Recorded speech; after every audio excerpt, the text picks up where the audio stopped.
Hello everyone. In last lecture, we discussed about the Faraday's law and Lenz's law. Okay, and using the Faraday's law and Lenz's law, we are getting there one equation for EMF, induced EMF.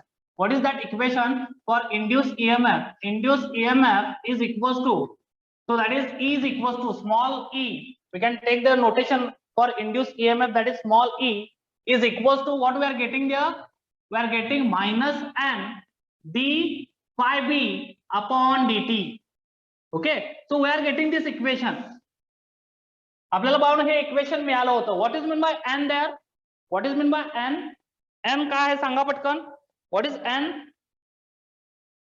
What is n? In this equation what is n? पाहून या equation मध्ये n काय आहे? Very good. Number of turns of coil. Number of coils. Very good. Very good Monika. Very good Snehal. The number of turns of coil. Very nice. What is phi b? What is phi b? What is phi b? What is phi b? Phi b काय आहे पटकन सांगा. What is phi b?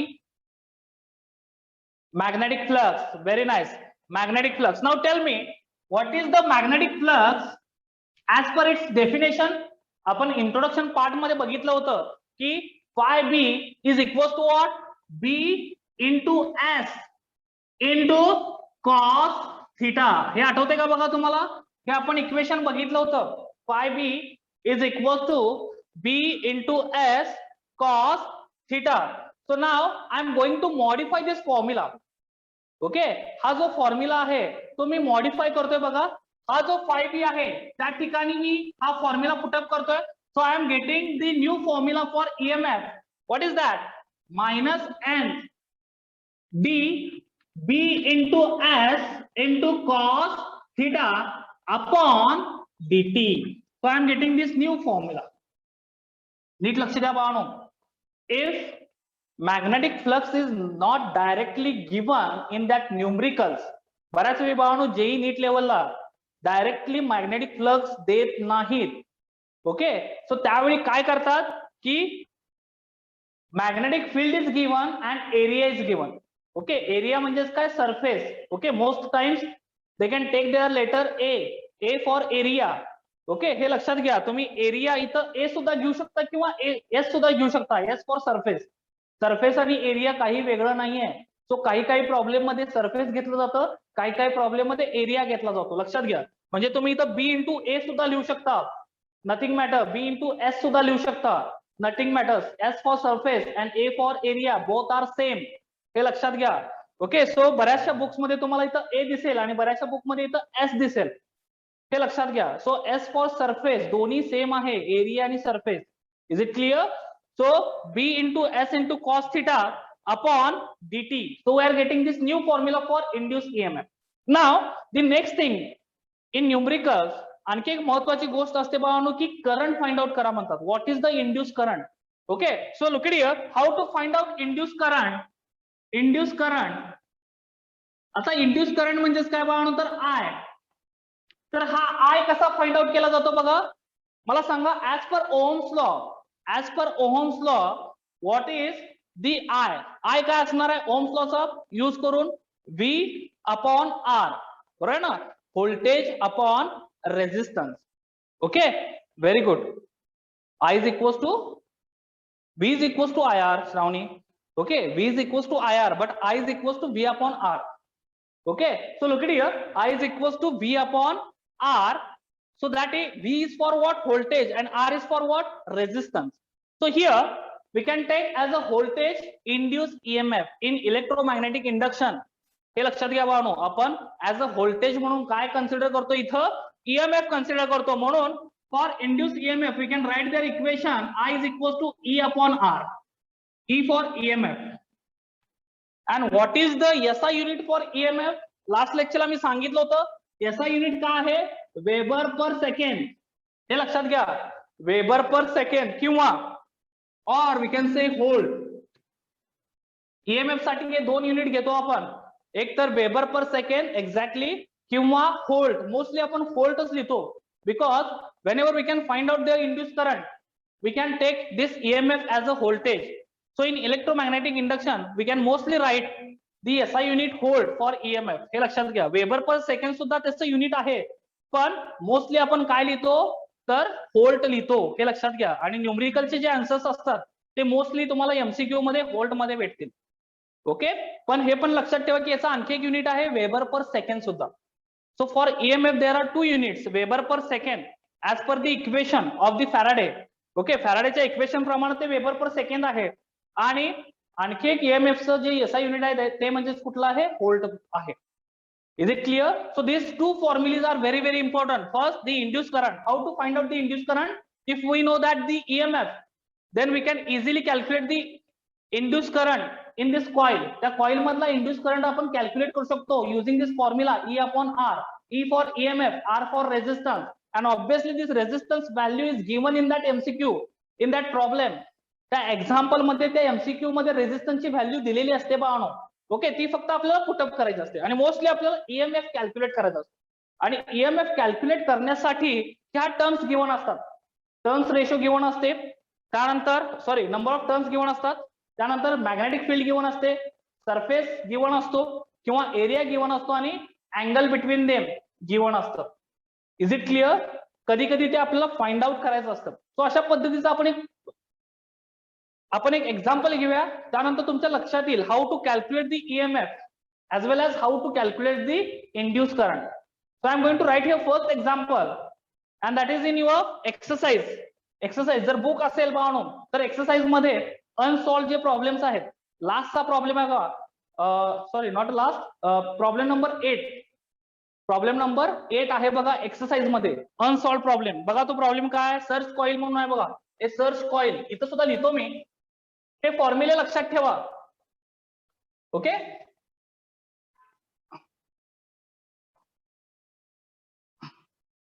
so I am going to write here example, a surge coil having a surge coil. ज्यांच्याकडे book नाही त्यांच्यासाठी लिहितोय मी, a surge coil having, आणि ज्यांच्याकडे बुक आहे त्यांनी प्रॉब्लेम लिहायची गरज नाहीये, फक्त काय करा त्या प्रॉब्लेमला मार्क करून ठेवा. एक्सरसाइज मध्ये 8 नंबरचा प्रॉब्लेम आहे बघा, unsolved. Search coil having 2000 tons with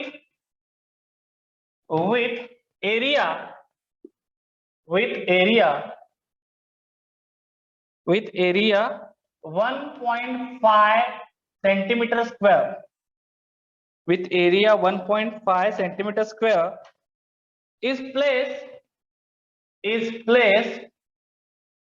placed in magnetic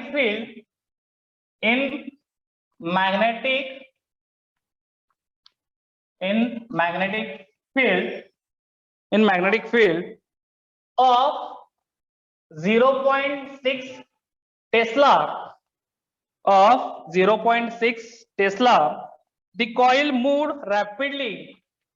बघा हा सेंटेन्स खूप महत्वाचा आहे. The coil moved rapidly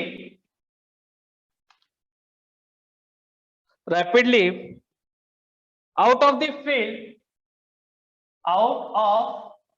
field. Which field? Magnetic field.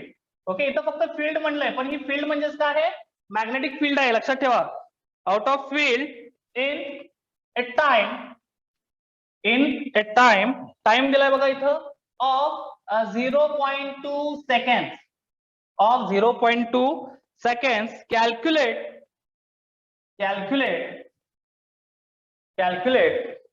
induced EMF. In coil. Screenshot करा पटकन. Take a screenshot fast. बाळांनो स्क्रीनशॉट घ्या. Okay, take a screenshot fast. घेतला? ओके, कारण मी प्रॉब्लेम इरेज करणार आहे, गिवन डेटा लिहिणार आहे फक्त. सॉल्व झालं? Very good. पण बेटा सॉल्व करण्यासाठी एक महत्वाची गोष्ट ही लक्षात घ्या, डायरेक्टली सॉल्व करायचं नाहीये. ओके, सॉल्व डायरेक्टली करायचं नाहीये, नीट लक्ष द्या मी काय सांगतोय. अशा पद्धतीचे जे प्रॉब्लेम्स असतात ते थोडेसे विचार करून सॉल्व करावे लागतात. हा प्रॉब्लेम ऑलरेडी बाळांनो जेईच्या एक्झामला विचारला होता. ओके, 4 मार्क्स साठी. त्यामुळं इकडं लक्ष द्या, सेंटीमीटरचं मीटरमध्ये कन्व्हर्जन करायचं आहे exactly. Okay, first we can convert. Look it here, value कुठल्या कुठल्या मी पहिल्यांदा सांगतो बघा. Number of turns, search coil आहे, it is a coil. Okay, number of turns किती आहे 2000, so that value is given here. Number of turns 2000, so N given आहे. ओके, त्यानंतर बघा विथ एरिया 1.5 सेंटीमीटर, म्हणजे इथं एरिया गिवन आहे surface S. सरफेसचा एरिया गिवन आहे, म्हणजे सरफेस गिवन आहे किंवा एरिया गिवन आहे म्हणून आपण किती आहे तो 1.5 सेंटीमीटर स्क्वेअर आहे. याचं कन्व्हर्जन तुम्हाला मीटर स्क्वेअर मध्ये करायचं आहे, हे लक्षात घ्या. त्यानंतर next place in magnetic field. Magnetic field given आहे म्हणजे बी गिवन आहे. बघा नीट, मॅग्नेटिक फील्ड गिवन आहे, बी गिवन आहे. Okay Parth, any doubt? Parth Ranaware, काय डाऊट आहे? हँड राईज केलास म्हणून म्हणलं मी. Okay, so there is a magnetic field is given. Next thing, the coil moved rapidly out of the field. हे सेंटेन्स खूप महत्वाचं आहे बघा. Coil moved rapidly out of field. आता या सेंटेन्सचा अर्थ बघा काय बाळांनो. आता ही मॅग्नेटिक फील्ड आहे अपवर्ड डायरेक्शन मध्ये फॉर एक्झाम्पल, आणि ही सर्च कॉइल आहे. आता तिथे नंबर ऑफ टर्न्स किती आहेत? भरपूर आहेत, 2000 नंबर ऑफ टर्न्स आहेत त्या सर्च कॉइल मध्ये, नीट लक्ष द्या. आणि ही मॅग्नेटिक फील्ड आहे, दिस इज मॅग्नेटिक फील्ड. ओके, आणि या सेंटेन्स मध्ये काय सांगितलंय, दी coil moved rapidly out of field, म्हणजे आपल्याला ही कॉइल इकडे सरकवायची आहे. ओके, कॉइल काय करतोय आपण, इकडून खेचतोय, ती मॅग्नेटिक फील्ड पासून बाहेर घेतोय बाळांनो. We are taking this coil out of this magnetic field. Okay, म्हणून हा सेंटेन्स आहे, the coil moved rapidly out of the field. We can take this coil out from this magnetic field. हे लक्षात घ्या बाळांनो, ती कॉइल आपण magnetic field पासून बाहेर घेणार, आणि ज्यावेळी आपण ती मॅग्नेटिक फील्ड पासून बाहेर घेणार त्यावेळी फ्लक्स 0 असणार आहे. At that time, the flux, magnetic flux is equals to what? 0. So त्यामुळे इथं फ्लक्सच्या दोन व्हॅल्यूज येतात बाळांनो, फायनल फ्लक्स आणि इनिशियल फ्लक्स. इनिशियल फ्लक्स कुठला? ज्यावेळी यातून मॅग्नेटिक फील्ड लाईन पास होत आहेत तो म्हणजे इनिशियल फ्लक्स. आणि ज्यावेळी आपण कॉइल आउट ऑफ फील्ड घेतोय, म्हणजे या फील्ड पासून बाहेर घेतोय, त्यावेळी बाळांनो त्या कॉइलचा जो फ्लक्स आहे तो काय असणार आहे? Final flux. आणि तो किती सेकंड्स मध्ये घेतलाय आपण, तो टाइम दिलाय बघा, तो dt is given, time is given. तो dt काय आहे? Change in time, that is 0.2 second. dt का आहे? 0.2 सेकंड. आता बघा कन्सेप्ट कळाला. आपल्याला काय करायचं आहे, पहिल्यांदा इनिशियल फ्लक्स काढायचा आहे. फायनल फ्लक्सची व्हॅल्यू मी डायरेक्टली सांगितली. फायनल फ्लक्सची व्हॅल्यू येणार आहे 0. Why it is 0? Because we can take away this coil from the magnetic field. त्या मॅग्नेटिक फील्ड पासून आपण ती कॉइल बाहेर काढणार आहोत. ऑब्विसली त्यावेळी त्याचा फ्लक्स काय असणार आहे? 0. त्या कॉइल मधून जर कुठलीच मॅग्नेटिक फील्ड पास होत नसेल तर त्या कॉइलचा जो फ्लक्स आहे बाळांनो तो काय असेल? 0 असेल, हे लक्षात घ्या. So this is the final flux. Okay, हा जो आहे तो फायनल फ्लक्स आहे. आपण ही कॉइल अवे घेतली त्या मॅग्नेटिक फील्ड पासून, so this is the final flux. So we can indicate this phi BF. F for final, B for the magnetic and phi for what? The flux. हे लक्षात येते का? तर तो फायनल फ्लक्स असेल, मॅग्नेटिक फ्लक्स असेल. दिस is final magnetic flux. मग आता आपल्याला इनिशियल मॅग्नेटिक फ्लक्स कॅल्क्युलेट करायचा आहे पहिल्यांदा. फायनल तर इथं आपण डायरेक्टली व्हॅल्यू लिहिली 0, कारण त्याच्यातून जर मॅग्नेटिक फील्ड पासच होत नसेल तर तो फ्लक्स काय असणार आहे? तिथं 0 असणार आहे. Is it clear? त्या सरफेस मधून, त्या एरिया मधून जर मॅग्नेटिक फील्ड पासच होत नसेल तर तिथला फ्लक्स काय असेल बाळांनो? 0 असेल, हे लक्षात ठेवा. आणि हा जो आहे phi b I, I for initial. Okay, phi b I. So आपल्याला इनिशियल पहिल्यांदा फाइंड आउट करायचं, आणि इनिशियल साठी या सगळ्या व्हॅल्यूज दिलेल्या आहेत. Number of turns is there. कॉइलचे नंबर ऑफ टर्न्स किती आहे? 2000 आहेत, हे लक्षात घ्या. त्यानंतर नेक्स्ट थिंग काय आहे, तर त्याचा एरिया 1.5 सेंटीमीटर आहे. So area is given, surface is given, आणि टाइम किती दिलाय बाळांनो? 0.2 second. Time is also given. So look it here. आता मी हे रफ करतोय. सगळ्यांना समजला कन्सेप्ट काय? कन्सेप्ट समजला? Is it clear to all of you what we are going to do here? Yes, very good. Now I am directly write here the given values, given data of this problem. What is the given data? Look at here. So given values are, first thing, the number of turns are given 2000. Second thing is given area. Area ला A लिया किंवा S लिया, no problem. Okay, S for surface, A for area, काही लिया. Okay, area लिया किंवा surface लिया, काही फरक पडत नाही बाळांनो. किती दिलाय तो? What should be the value? 1.5 centimetre square. आता मला सांगा 1 मीटर म्हणजे किती centimetre? 1 metre means what? Centimetre किती सेंटीमीटर असतं? 1 मीटर म्हणजे 10⁻³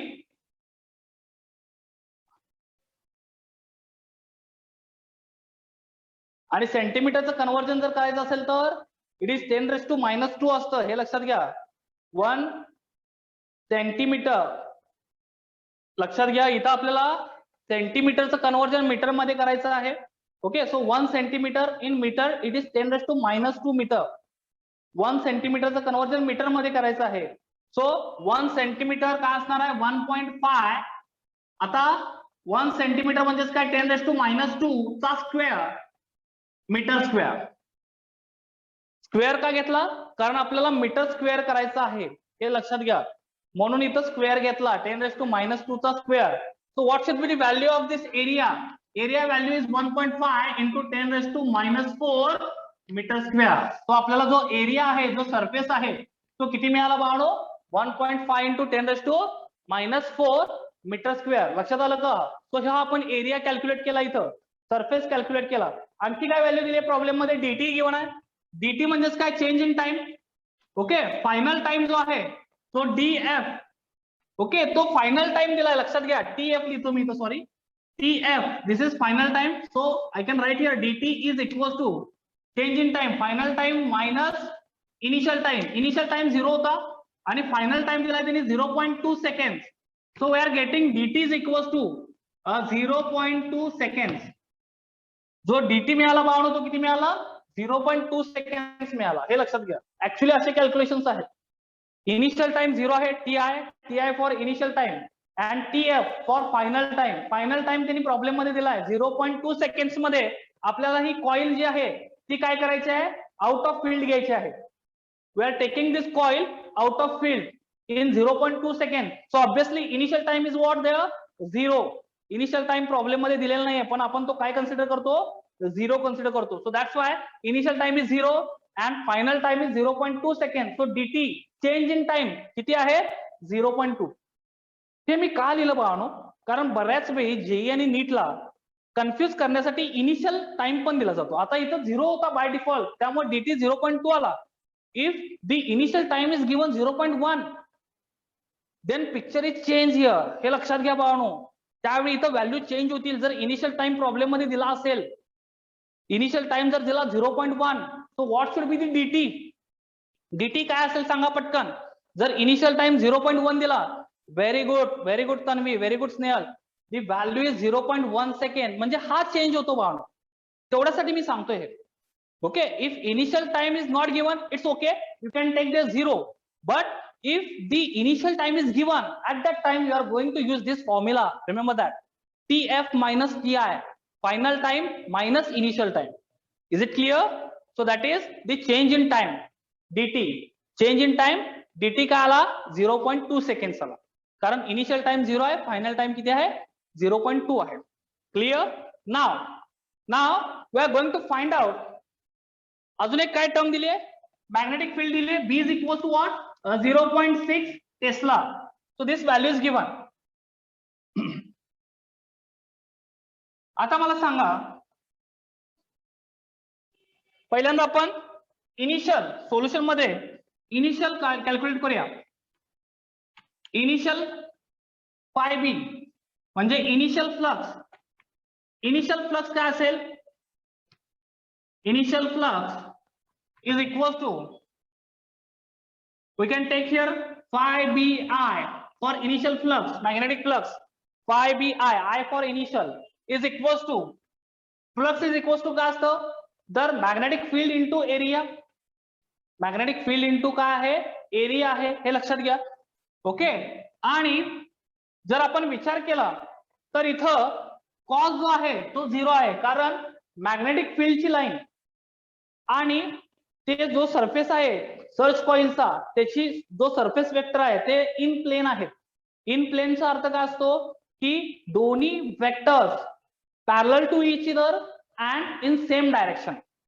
तो ज्यावेळी आपण फाय बी घेतो तर फाय बी चा फॉर्म्युला आपल्याला माहिती आहे B into S into cos theta आणि इथं जो कॉस थिटा आहे बाळा तो किती आहे 0 आहे. कॉस थिटा काय आहे angle between the surface and magnetic field. Angle between the surface vector and magnetic field vector is equals to 0. So cos 0 is equals to what 1. Cos 0 का असतो 1 असतो कारण हे दोन्ही इन प्लेन आहेत, दोन्ही पॅरलली मूव्ह होत आहेत, दोन्हीच्या डायरेक्शन्स काय आहेत सेम आहेत. ओके आणि म्हणूनच कॉस 0 होणार इथं angle between this two is 0. So cos 0 is equals to what 1. हे लक्षात घ्या. इन डिटेल मध्ये सांगतोय मी बाळांनो इन डिटेल.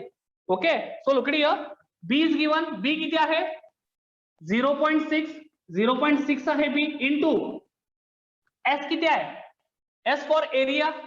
एस किती कॅल्क्युलेट केला आपण 1.5 into 10⁻⁻4 into 1 cos theta. Cos theta काय घेतला आपण 0. Theta is equals to 0. So value is 1. Cos 0 is equals to 1. Okay so tell me the value here. What is the value.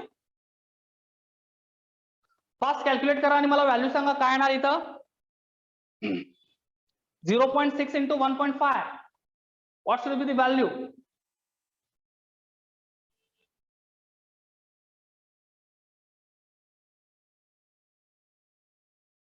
Zero 0.9 into 10⁻. Very good 0.9. 0.9 येते का बघा जरा नीट. हा very good 0.9. Very good 0.9 into 10⁻⁻4 weber. Okay ही value मला मिळाली. Very nice. आता फायनल फ्लक्स मी मगाशी सांगितलं. फायनल फ्लक्स काय आहे. Final flux is equal to phi BF. F for final. Phi BF. F for final.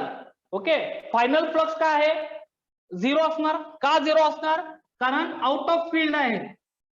Out of field घेतो आपण coil. Coil is out of field. That's why final flux is equal to what 0. लक्षात येतं का मी मगाशी सांगितलं field पासून ती search coil आपल्याला काय घ्यायचे अवे घ्यायचे. सो फायनल फ्लक्स काय झाला बाळांनो 0 झाला. हे लक्षात घ्या. So we are getting this two value for the flux. Flux BI and flux BF. Is it clear. इथपर्यंत पार्ट कळाला. आता ह्या दोन व्हॅल्यूज आपण फॉर्म्युल्यामध्ये पुटअप करणार and that is nothing but what d∅B change in flux. लक्षात आलं का बाळांनो हा म्हणजेच काय आहे चेंज इन फ्लक्स आहे. Change in flux is equal to काय असणार आहे जसं मी इथं कॅल्क्युलेट केलं change in time TF minus TI तसं चेंज इन फ्लक्स काय असणार आहे phi B is equal to phi BF minus phi BI. लक्षात आलं का. Final flux minus initial flux. Final flux minus initial flux that is equal to what the change in flux. Is it clear. पटकन screenshot घ्या मी rough करणार आहे पुढचा formula लिहिणार आहे. EMF कॅल्क्युलेट करायचं आहे आपल्याला. मी डायरेक्टली आता EMF चा फॉर्म्युला लिहिणार इंड्यूस EMF. ज्यांना कळालंय त्यांनी सॉल्व्ह करा आणि मला आन्सर सांगा पटकन. Take a screenshot fast. Okay so now so look at here. I am going to write here directly formula now. So what is the formula for induced EMF. Induced EMF is equals to minus n in the d phi b upon dt. Okay, d phi b upon dt. So मी हा जरा formula पूर्ण लिहितो बघा इथं. So we are getting the minus n d phi b म्हणजेच काय d phi b means what phi bf minus phi bi. हे लक्षात घ्या minus phi bi upon dt. dt is given. Values put up करा.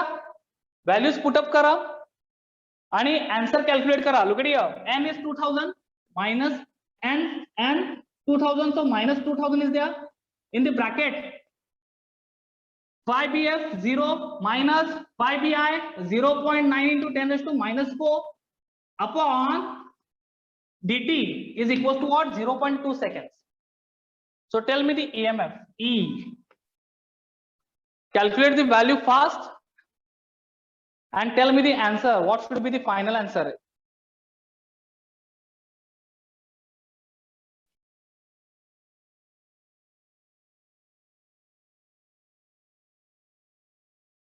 Very good Snehal, very good. 0.9 volt. Very nice बेटा. बघा इथं जी value मिळेल तुम्हाला ब्रॅकेट मध्ये ती पण मायनस मिळेल. बघा मायनस 2000 मायनस काय असणार आहे 0.9 इंटू 10 रेस टू मायनस 4 आहे अपॉन 0.2 आहे upon 0.2. Payal minus minus get cancel होणार. Payal minus minus get cancel. Okay so इथं 10 रेस टू 3 आहे 10 रेस टू 3 आणि हे 10 raise to minus 4 10 raise to 3 into 10 raise to minus 4 10 raise to minus 1 होईल. 0.9 into 2 minus 1.8. So look at here, minus 1.8 minus 1.8 into 10 raised to minus 1 upon 0.2. So minus minus we are getting there plus. Here minus and here minus we are getting there plus. Exactly Tanvi. 1.5 into 10 raised to minus 1 upon 0.2. So बघा आता इथं हा 0.2 आहे म्हणजेच काय 10 raise to minus 1 2 into 10 raise to minus 1 आहे. 0.2 म्हणजेच काय केलं मी 2 इंटू 10 रेस टू मायनस 1 केलं. नीट लक्ष द्या. This get cancel. हे दोन्ही एकमेकाला कॅन्सल झाले. 10 raise to minus 1 10 raise to minus 1. What should be the final answer for E? 1.8 upon 2. So value is 0.9 volt. Value is 0.9 volt. EMF is equals to 0.9 volt. Very good all of you. Yes तसंही चालतं Snehal. Very good. तसंही चालतं. 0.2 मध्ये convert करायचं आणि 10 raise to 4 घ्यायचं. Very good बेटा तसंही चालतं. Okay is it clear? Is it clear to all of you? Problem कळाला?